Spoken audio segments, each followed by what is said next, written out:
I'm Aaron from Paradise Lost, and you're watching the Impact Channel.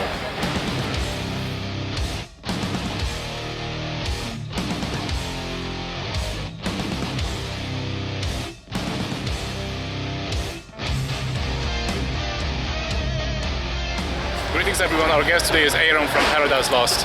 Hello. Welcome to Hungary. Always a pleasure. How was your journey?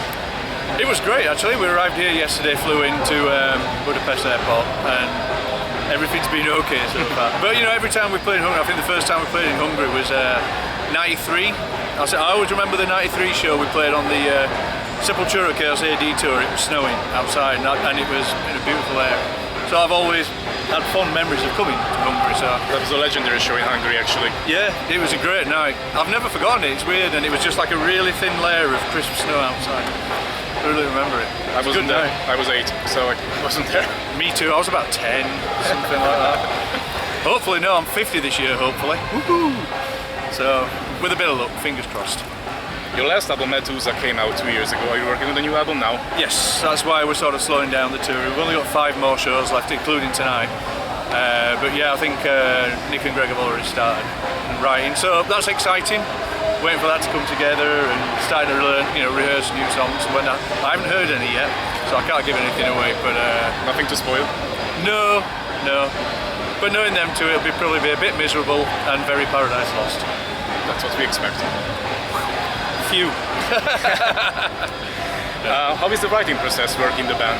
I mean, Greg and Nick bang it around between each other really. We live miles and miles apart, so and then we send each other, now the internet, we just send each other the files, and then Greg sends me guitar files to learn, and then I sort of put my stamp on it. But yeah, it's not broken, so we don't try fixing it, but we don't meet and rehearse like we used to do in the early 90s. Pointless now. With the internet you can send everything. I mean, I live about 240 miles away from Greg, so but now you can actually be FaceTiming or whatever, going over stuff. It's loads, it's so convenient, less expensive fuel wise. That's for sure. So back in the day it was more like jamming and everything, getting together? No, Greg used to write a lot at home, and then some stuff would happen in the rehearsal room while we're all playing together, but we haven't done that for 20 years probably. What makes you feel like when you listen to your own music or when you're performing on stage? I love it. I mean, the thing is, the reason we formed Paradise Lost 31 years ago was to make the music we wanted to hear for our own pleasure. And the reason we're still going 31 years later is because we still enjoy what we're doing, and we still write it for ourselves. I mean, we're lucky that other people seem to like it as well, but we've never wanted to make an album that we thought people would like just to appease fans, where we're our own biggest critics first and foremost, and if we're happy then we release it, and then hopefully people like it too, but no, it's literally, and playing live, personally I absolutely love playing live. I get lost in the music, to quote a Chic song, but yeah, no, I love it, and it's been part of it organically over the years. It's been one of the most wonderful things to enjoy, and that's why I'm getting excited for album number 16, whatever that's going to be called. A few years ago you played the entire Draconian Times and Gothic. Yeah. Do you plan to do the same with another album? I don't know. It depends if it feels right. I mean, we were getting asked for a long time, for probably about 10 years, to do the Draconian Times in its entirety. But we wanted to wait until we'd written an album that was heavier than Draconian Times. So it didn't seem like you were just going back to sound like a cash-in or anything. And I think when we got around to doing it, when we rehearsed the songs, we were all like, fucking hell, these songs are great. And then when we were in the rehearsal room, it just felt brilliant playing, I mean, I love like Shades of God, and there's like some songs on there we haven't played for years. And it was great, fun to do.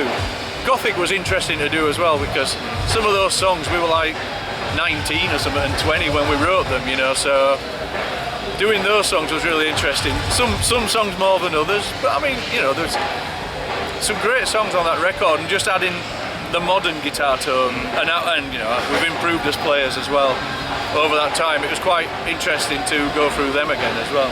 So no, I think we're not against it, because we're very proud of all our material. So I don't know. I mean, it'd be quite interesting to do a 1 second one and an Icon one. It'd be quite good. Yeah, I think that'd be quite a good one to do actually. But I mean, there's some great classic PL songs. I mean, I know we were just talking about the Aaron Aedy tour. We obviously just released Icon for that, and then we toured Europe in the sort of February and March after that tour, and it was such a wonderful time, you know. And that album was a great, obviously the springboard for Draconian Times. So good times. So you never know. I don't know. I think Icon might happen before a 1 second, but we haven't discussed it at all. So there's no plans. But if somebody comes forward and offers it, if we feel like we don't feel compelled to do it to earn money or anything.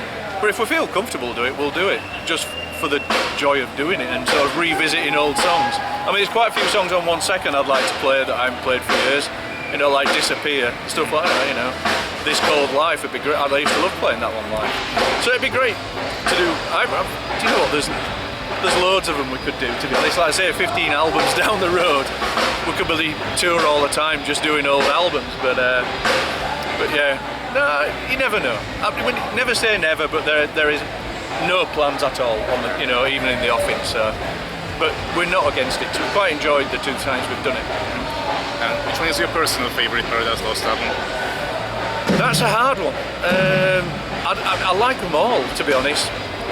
In recent times, I thought The Plague Within was a very, very complete album. It was like one where I thought end to end we could play any song off that live and it would work. So The Plague Within is really good. But I mean, Draconian Times, 1 second, Icon. I love them, and I love Symbol of Life's got some great songs on it. Paradise Lost has got some great songs on it. I'm going to go through all of them at this rate actually. But I mean, I've got some really favourite songs from different albums that I love playing live, like Faith Divides Us or Over the Madness, Beneath Broken Earth. I love playing that song live. But then there's older stuff like Embers Fire, True Belief. I love playing those as well. So I don't know.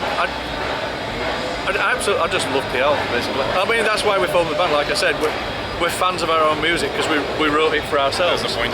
You know, so it's not like an ego thing. It's the reason we do it. It's to enjoy ourselves and enjoy the music we create. We don't create for anyone else except us. We're very fortunate and blessed. You know, that people seem to like it, which is nice. You know. You have inspired many musicians and bands worldwide. If you could pick the bands for a Paradise Lost tribute album, who would you like to hear to cover your songs? There's actually been a few tribute albums, yeah. And some of them have been really good. I mean, the Orphaned Land version of Mercy was absolutely brilliant. Orphaned Land, right? Yeah, it was great. I don't know. I think it'd be quite interesting to get, like the Orphaned Land one was different because they tried to make it their own, which is quite interesting rather than just covering the song with a heavier guitar sound or whatever. I don't know, it'd be interesting to try a wide variety of styles to see what they would do with it, you know. Doing something ironic like giving a host song to a death metal band or something like that, do you know what I mean? It'd be to give them something opposite to what they're used to and see how they interpret it in their style would be a very interesting thing, but there's so many bands that can do that. I mean, I can't name any in particular, because especially with so many great bands that I know, you know, so it would be interesting to have bands from opposite ends of the spectrum take a song which is their polar opposite and then make it their own. I think that'd be quite interesting. You actually have some remixes out there. Do you plan to release another album with full of remixes and reorchestrated songs? I don't know. At the minute, no. There's nothing in the works plan. Like, we've kind of done that a bit. I mean, if it feels like it works further down the line for anything in particular, maybe. But like I say with PL, we never say never. You know, because we live very much year to year. There's no like, we don't say, all right, in 3 years we're going to be doing this or planning like that. We don't do that. We kind of live year to year, album cycle to album cycle, really. But who knows? You never know. You performed in Bulgaria with an orchestra a few years ago. Do you have any plans like that in the future? Do you know what? We've done it once, so it's unlikely to happen again in the near futures. But you know, it's interesting. Although there was a few songs I wish we'd done, like Faith Divides Us would have been great with the orchestra and things like that. So it'd be quite interesting to do other songs, I think. You know, but songs like Last Regret I really enjoyed playing with the orchestra. Soul Courageous ended up being quite a different beast as well, so that was quite interesting. But like I say never, but there's no plans like that at the minute. At the minute, we're just actually starting to concentrate on album 16, really. I mean, Nick's got some work with Bloodbath, Greg's been working on something as well, and writing a new PL, so it's more, we're concentrating on that. That's the most important thing. He's doing a new original album, that's the focus. Until that's out, and then, who knows. Nuclear Blast released Past and Believe in Nothing a few years, not so long time ago, remastered and last remixed, year, yes. Do you have any plans to remix some other early records, maybe Shades of God? Shades of God is it actually sounds alright, I think, Shades of God. I think Simon is a great producer. I don't know, maybe remix it to freshen it up, who knows, if we can find the tapes. But that's been the problem. A lot of tapes were destroyed in a fire at Sony. A lot of artwork, like we lost the Draconian Times artwork in a fire and things like that. But it'd be quite interesting. I think the thing with Host and Believe in Nothing, we've never been happy with how the mixes turned out. So that was more correcting something that we weren't happy with, rather than something that was of its time and great at the time. We still think it suits how it sounded. I don't know. The Shades of God would be quite an interesting one to do. And in all reality, we'd probably get Simon Effman to do it again, in fairness. He's a top fella, great producer. You know, Gomez is brilliant, and what he did with Believe in Nothing and Host, with the little he had to work with, I was actually really surprised. I thought he was only going to be able to EQ it or something, but he did a really, really good job, and I'm really pleased, especially with Believe in Nothing. I think that's adjusted that album quite a lot, because that was one mix that we really didn't like. And Host, the only problem with the Host mix, it was very flat. There was when we were writing it and when we played it live, it was a lot more dynamic. Guitar parts stood out or keyboard parts jumped out, and then the mix was very flat, so it lost a lot of energy to listen to. And remixing that really helped that one, I think. But Gomez didn't have much to work with, because yet again we couldn't find the original tapes. But who knows? I don't know whether we've got the Shades of God tapes or not. I'm not sure. But that would be quite interesting. But it'd be interesting to have Gomez have a go, because Gomez is great and he really gets PL. But it'd also be interesting for Simon to go back in and see what he'd redo with it again, you know, given more time. And we had a strict time frame, and he just mixed at the end of the session, you know what I mean? So yeah, it'd be interesting what he'd do with it with a bit more time, and obviously modern technology, you know. Interesting. There's a B-side track that you play sometimes live, Sweetness. Yeah. Do you plan to play some more B-sides and rarities on live? You know, like for example, The Hour, Slave, or Ending Through Changes? I think the one B-side, and it's one of my top 5 favourite PL songs of all time, would be Gone. And it was a B-side for Mouth, I think it was, off the Believe in Nothing session. I mean, when we were going into the studio, that was going to be one of my favourite songs on the album. And then it just didn't seem to work out with the way it ended up being mixed and everything. And such a shame. I mean, the original version of Gone, in the all middle section, we had Greg had got the speech from the end of Blade Runner, the Time to Die speech with the rain, and it fit perfectly and it was brilliant. And we approached the film studio to find out how much it would cost to use it, and it was nearly double what we were spending to record the album. Seriously? Just to use that, and we were like, well, sorry, but fuck off. So then we tried using a friend of ours who sadly passed now, he's a voice actor. We got him to write a speech that was similar, but it didn't have the same edge, so we just left it off in the end, and I think that's why it ended up being a B-side. But for me, I'd love to play that. Would it work live? I don't know, but I just love I love slow songs, especially when Greg does those solos. He's so good at the end where it's just like a repeating phrase, you know, like the end of Forever Failure, and you know, it's like End of True Belief, songs like that. He's got that similar sort of vibe on the end of Gone, and I think I would love to play it at least once. Would it go down well? Probably not, but I'd enjoy it. And how do you decide which one goes to the regular CD and which one goes to the Japanese edition or other? It depends actually. A lot of the time, you find a flow. You try all the songs in different orders, and then there's certain songs that just work in an order.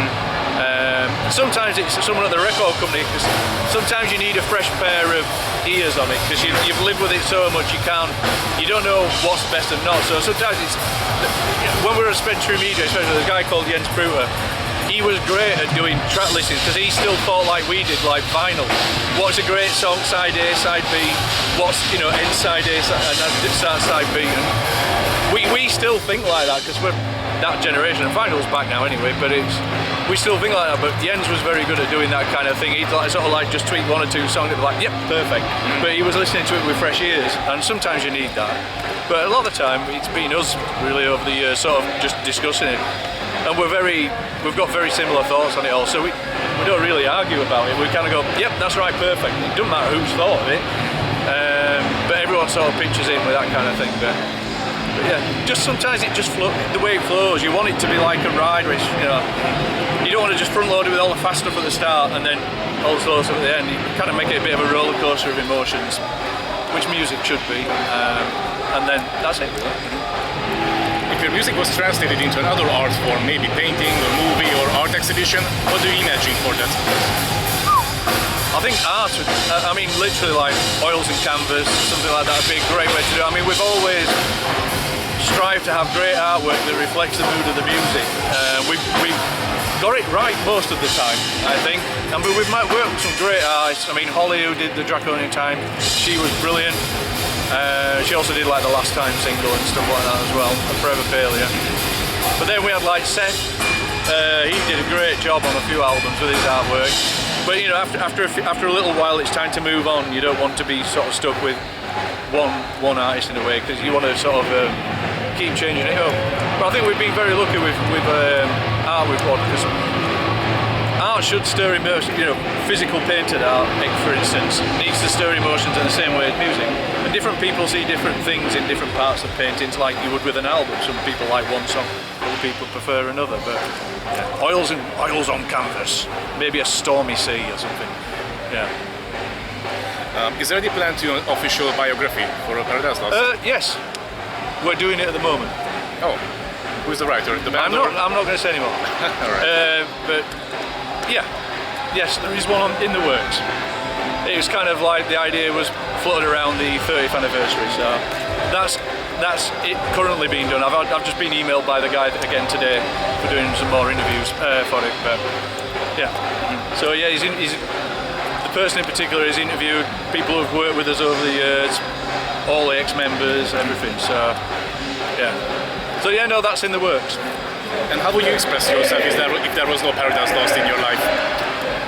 If there was no music in your life, actually? There would always be music in my life, whether it's Paradise Lost or not. I like, even when I'm at home, I write music for my own pleasure. I don't release it or do anything with it, but I can quite happily sit there with a guitar, a keyboard, a bass, in front of a computer and quite happily write for nothing to do. Listen to snare drums for an hour to try and find a nice snare drum sound, or I don't know. I can, as long as I've got enough. If I'm on my own and I've got the time, I can spend hours doing that. So, no, music would always be in my life. I kind of grew up loving music. World without music, I don't think that's a world I'd want to live in. So I'd always be part of it. I'm just, so lucky that me and my mates have got a band together for the joy of making music, and we still really enjoy doing it. And what kind of music do you play for yourself? Depends on my mood. I love all sorts of music, so it depends. I mean, sometimes I want to write something that's more acoustic and folky, other times it's electronic, other times it's heavy. That's the beautiful thing about music. There's a type of music to match every mood and emotion. So, and I think limiting yourself to one type of music, if you're happy with that, that's fine. But I think there's so many things you're missing out on that can drive the same emotions in different ways. So no, yeah, it's just so many different things really. It's just for my own pleasure, Sometimes just to try out a new keyboard sound or something, or I've got a new effects pedal that I want to try out, and then just tweaking that gives you a bit of inspiration. So just for the joy of playing an instrument, And you don't want to release a solo album? I've got no plans. I love PL, and I don't feel a need to do that. No, plus I don't know. I'm not the most confident person in the world, so a bit shy. I'm a bit shy, to be honest. But no plans. No plans. Okay. And you have a signature guitar. It's a really nice one. Could you say a few words about it? Oh, my ESP? Yes. No, the ESP guys have been absolutely fantastic. I haven't done the signature model yet. Actually, I'm ringing him up next week to talk about customs, which he's been nagging me to do for about 3 years, and I keep changing my mind. So I could have had 3 custom guitars by now. And yet instead I've got none because I keep changing my mind. I can't make my mind up. So that's my fault. But you know what, the ESP guys are great. You know, if there's a guitar that they get in that I need, I ring them up, and they're always very helpful. They're very good to answer. And it's a relationship where it's probably, you know, the best I've had. There's no quibble. You know, you can sit and talk for ages with them. It's the same with the bare knuckle pickup guys. I mean, the guy Ben, he rings me up regularly, and we'll be on the phone for an hour when he should be working, basically. But you know, we'll just talk about music and pickups and things. So very lucky that the endorsers are great, and ESP have been brilliant. So I mean, if I ever did a signature model, that would be phenomenal. But yeah, no, I've got a couple of ideas for a custom at the minute. May get a signature model, who knows? You know, would be cool. Okay, for sure. Last few questions. Please name your 5 favorite albums of all time. Oh, good grief. That's an easy one. Rush Farewell to Kings, because it was the first rock album I ever got, and I still place it in my top 10. Masters of Reality, first album, Blue Garden. Iron Maiden's Number of the Beast, because that is the album that got me into metal, originally. Motorhead, all of them. I don't know where I'm up to. Anything with Dio, anything with Motorhead, anything with Iron Maiden and Metallica, Rush, and I don't know. There's so many. But yeah, those are. I mean, the first concert I ever went to see, I went to see Metallica on the Master of Puppets tour. So that Metallica, I mean, James Hetfield's a machine. He's a real hero of mine, rhythm-wise. But so is like the two Schenkers. I mean, Michael, I've met him years and years ago. And he sat and talked to me for about 40 minutes, and I was like, fucking hell, I bought one night Budokan when I was 12. And I'm here talking to Michael Schenker, and I've even had his guitar on last year. The guy who takes for us, he worked with Michael Schenker as well, so I went down to see him, and I said, oh, can I take a picture of the guitar? And he went, yeah, try it on. I was like, couldn't believe it. But I mean, people like Rudy Schenker, another great hero. I mean, I know the Schenker brothers aren't talking, but Rudy Schenker is 70, and he might even be 71 now, and he's running around stage like he's half my age, you know what I mean? And that's inspirational, you know?